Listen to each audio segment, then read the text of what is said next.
My name is Brian. This is my first video. Thank you for your time. Thanks for joining me. I know things are getting a little weird in America. Everyone's worried. So many questions. I planned on doing this channel about topics like being a good dad and health and wellness, anti-aging, family outings, maybe some current events, stuff like that. But we find ourselves in the middle of something, a national, global, I'm going to call it an event. I'm not going to call it a crisis at this point because I think most of the fear and anxiety is media driven.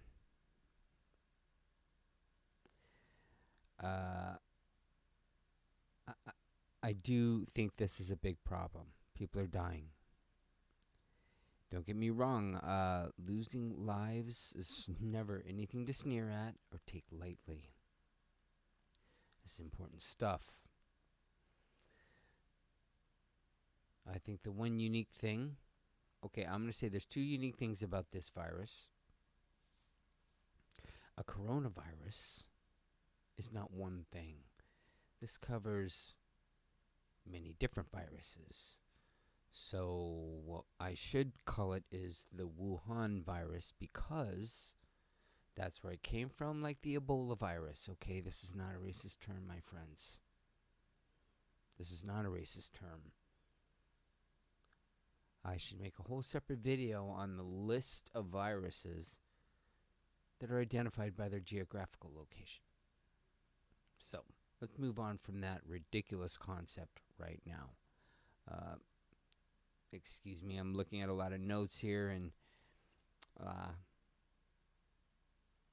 a few facts have to be brought to your attention.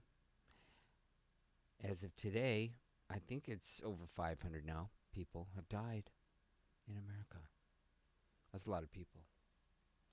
In my mind, that's a lot of people, but let's just understand that over 2,200 people died last week of pneumonia. This is a shocking thing. I don't think people are aware of this. Why would they be? It's not something you learn. It's not something you learn. It's something I heard, and it's amazing. And influenza, the total deaths last week for influenza exceeded the total number of CV19 deaths in America on the whole. So, as the flu deaths reach 23,000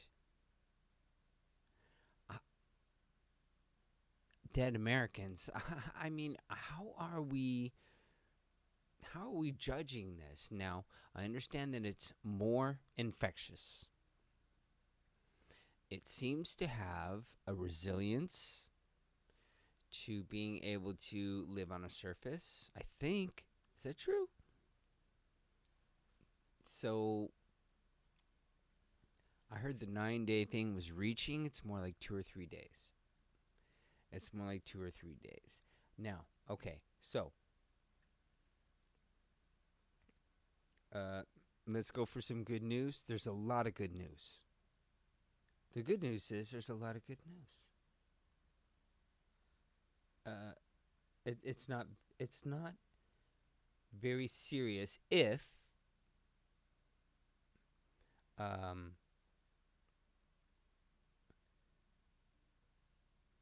you're young.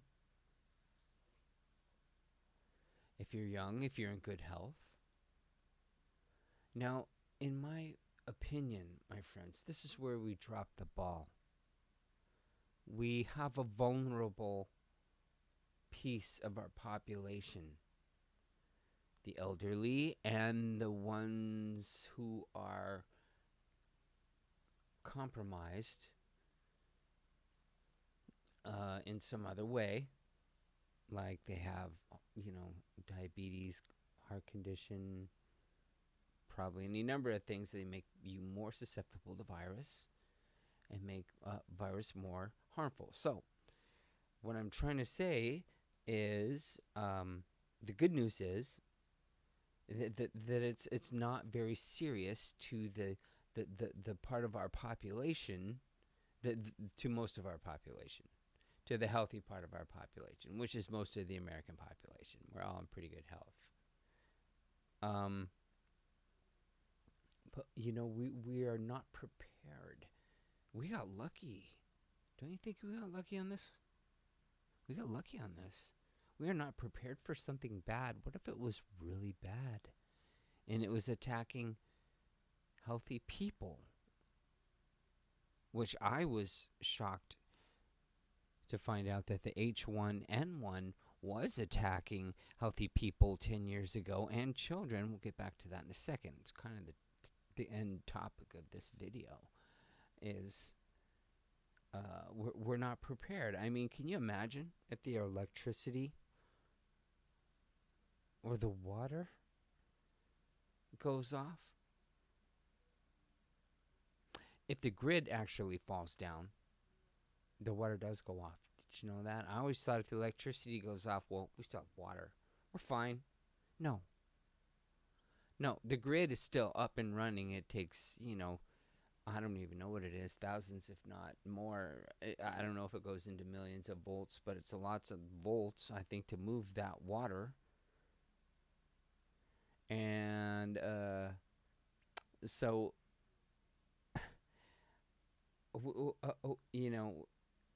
I mean, can you imagine if that were to happen, if that were to go off? I mean, forget the toilet paper. You may as well, I don't know why people, ran for toilet paper so much. I think I might buy a Japanese toilet. It might be cheaper now than actually trying to figure out how to get toilet paper off of Craigslist. But anyway, I digress. One thing for sure, we're changed forever. I mean, I think most of us got really scared. I don't want to say a bad word. Really scared. I mean, our vulnerability has just been shown to the American public. This is a good thing.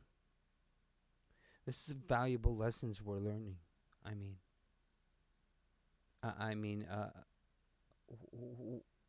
We now as a society need to be making judgment calls on how the heck to move forward.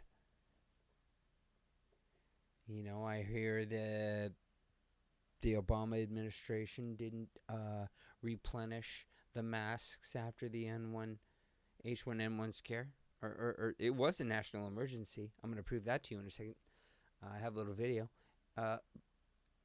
Nobody did. We've gone through this administration now. President Trump did not replenish the masks. Nobody did. Nobody caught that.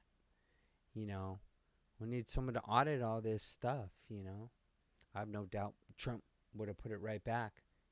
He loves to spend money on America. He's got no problem signing checks at all. I think we're going to find that out real soon when he starts mailing them out. I hear they passed that bill.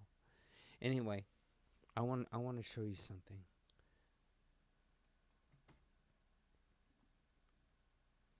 Sorry, this is my first video. I don't even know what I'm doing right here. But I just needed you to see this crazy video. Okay, so here's what I keep doing to people at work. I keep tricking them. I don't tell them what this is. I'm like, hey, watch this video.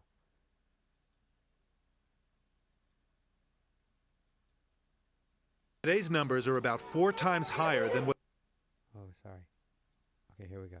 Today's numbers are about 4 times higher than what the CDC reported just 6 days ago. Oh, I know. Our estimates, we believe, give us a better estimate of how much disease, hospitalization, and death there is.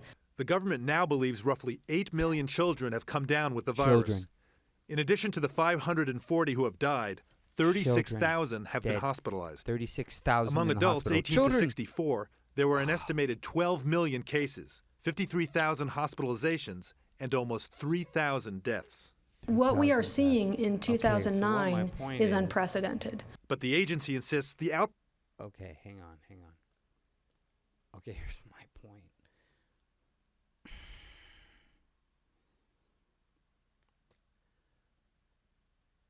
If you get down to it, it gets up to about 4,000.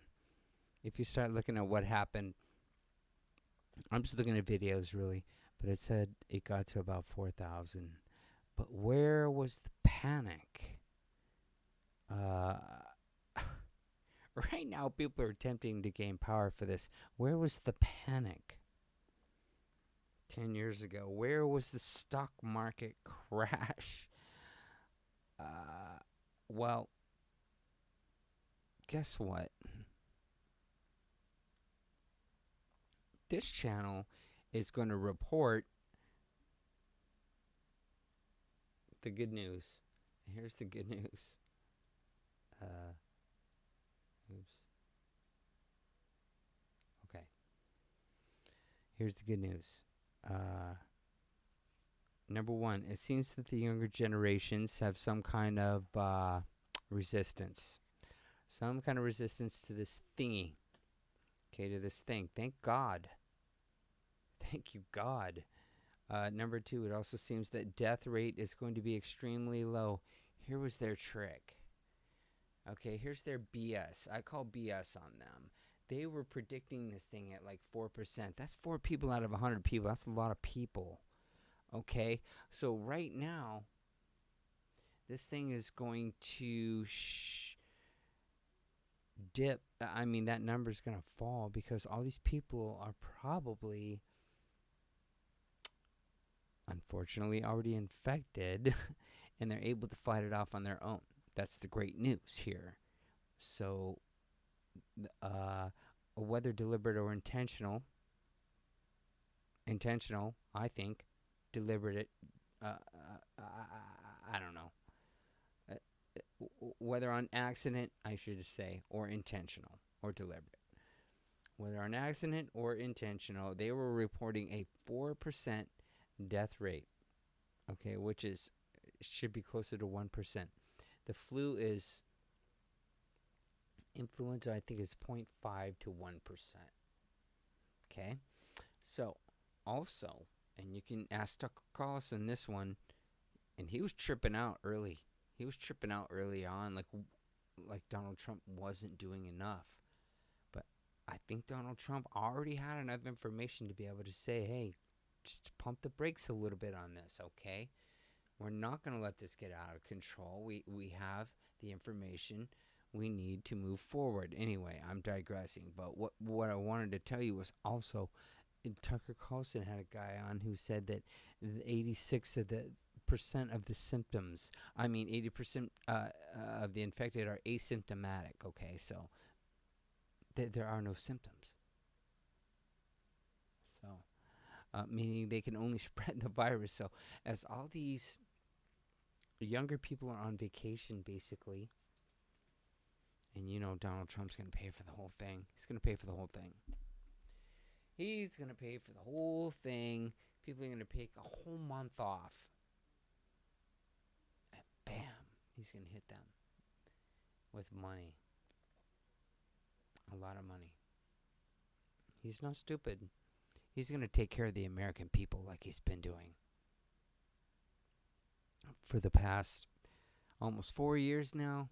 He's really gone to bat for America. I gotta say that. I'm a Democrat. I voted for Barack Obama for the first time I ever believed in even voting. The first guy I ever even considered voting for was Obama. I'm like, that's our guy. And Obama had tough things to overcome, but Trump is I think quite similar to Barack Obama. He come into a very tough situation, and he's really doing everything he can. And you know what? He's done quite impressive work in my mind. So people want to hate on that, go ahead. Anyway, uh, so you see, we just shut the entire world down, my friends, and crashed the stock market over uh, media fueled hysteria. And as you can see by the video I just showed you, that did not need to happen.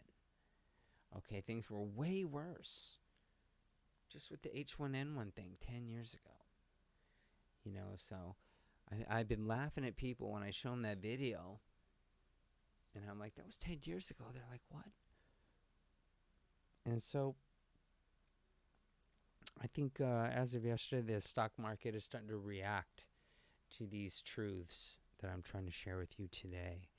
And I hope you don't mind if I continue to put out some information because this is important. This is part of, I think, an awakening we're all going through. And I think that the United States and your average Joe is going to be really better off. Better off just when they look back and analyze this thing. Hopefully no one will lose too much. A lot of people are out of work. I've never seen America shut down for any reason. Not for any reason. I mean, people bought some water during the Y2K scare. That's the last time I remember water. I mean, bottled water wasn't really big back in like the 70s, and that didn't come around till later. But anyway, I think we're headed into a victory because we're now dealing with hydroxychloroquine, and of course the media is hating on that because Donald had to open his mouth. What he should do is maybe let the other doctors open their mouths on these new things so they don't attack them. I think he should let those doctors speak more just to save time. He seems to, poor guy, Donald Trump seems to be the human punching bag for the mainstream media, and except for the handful of people on Fox that seem to be patriots still. Anyway, I think the truth is right here. It's when people on the ground are analyzing all these news sources, putting it together. All my Democrat friends are starting to shake their head. Of course, the Republican friends all shaking their head at this. And it's like when you get down and you're talking to the people and the rubber hits the road, you find out that people are about 50-50. Half of them believe it, half of them don't. Yes, the virus is real. And yes, it's something to be taken seriously, but it should be taken seriously with all the other viruses at the same time on the whole. Viruses just in general can be dangerous, especially if you have compromised health. So, having said all that, I hope we're on a new path.